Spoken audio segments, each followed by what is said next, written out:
ఏలియా మన వంటి స్వభావం గల మనుష్యుడే. యాకోబు 5వ అధ్యాయం 17వ వచనం. అందుకు దేవునికి వందనాలు. రేగు చెట్టు క్రింద చతికిలబడ్డాడు. మనలాగానే మనం తరచుగా చేసినట్టే దేవుని మీద సనుగుకొన్నాడు, ఫిర్యాదు చేశాడు. మనకులాగానే అతనిలోనూ అపనమ్మకం చోటు చేసుకుంది. అయితే నిజంగా దేవునితో సంబంధం ఏర్పడిన తరువాత మాత్రం కథ మలుపు తిరిగింది. మన వంటి స్వభావం గల మనుషుడైనప్పటికీ ఆసక్తితో ప్రార్థన చేశాడు.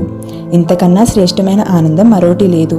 ఏలియా కేవలం ఆసక్తితోనే ప్రార్థన చేయలేదు, ప్రార్థనాపూర్వకంగా ప్రార్థించాడు, ప్రార్థిస్తూనే ఉన్నాడు. ఇక్కడ మనం నేర్చుకునే పాఠం ఏమిటి?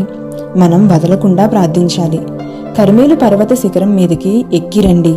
విశ్వాసానికి ప్రత్యక్షంగా కనిపించేదానికి సామ్యం కుదిర్చే వైనాన్ని వినండి. ఆకాశం నుండి అగ్ని దిగిరావడం కాదు ఇప్పుడు కావాల్సింది. ఇప్పుడు ఆకాశం నుండి జలధారలు కురియాలి. అగ్నిని అవరోహణం కమ్మని ఆజ్ఞాపించిన మనిషి ఇప్పుడు అదే పద్ధతిలో అదే సాధనాన్ని ఉపయోగించి వర్షాన్ని రప్పించాలి. ఏలియా నేల మీద పడి ముఖము మోకాల మధ్య ఉంచుకొనెను అని రాయబడి ఉంది. అంటే అన్ని ధ్వనులను, ఏకాగ్రతకి భంగం కలిగించే శబ్దాలను దూరంగానే ఉంచాడన్నమాట.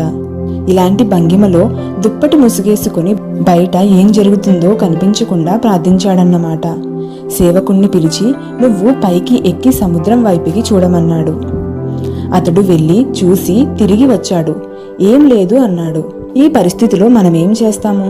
నేను ముందే అనుకున్నానులే అంటామేమో, ప్రార్థించడం చాలిస్తామేమో. ఏలియా అలా చేశాడా? లేదు. మళ్ళీ వెళ్ళు అన్నాడు.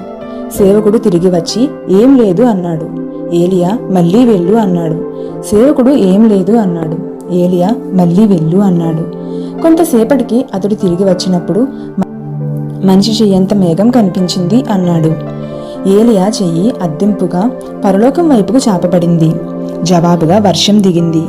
ఎంత త్వరగా కురిసిందంటే తన పంచకళ్యాణి గుర్రాల సహాయంతో అహాబు సమరయ ద్వారాన్ని చేరలేకపోయాడు. ఇదే విశ్వాసానికి, ప్రత్యక్షతకి సామ్యం చెప్పే ఉపమానం. ఇలా ప్రార్థించడం మీకు తెలుసా? పనుల్ని సాధించే ప్రార్థన నీకు తెలుసా? కనిపిస్తున్న పరిస్థితులు ఎంత నిరాశాజనకంగానైనా ఉండొచ్చు, కానీ వాటిని లెక్క చెయ్యకండి. మన పరమ తండ్రి పరలోకంలో ఉన్నాడు. ఆలస్యం చేయడం కూడా ఆయన మంచితనంలో ఒక భాగమే, మనకి లాభమే. 3 పిల్లలు విశ్వాసానికి నిర్వచనాలు చెప్పారు. మొదటి బాలుడన్నాడు, విశ్వాసం అంటే క్రీస్తును పట్టుకోవడం. రెండో పిల్లవాడు పట్టుకునే ఉండడం అన్నాడు.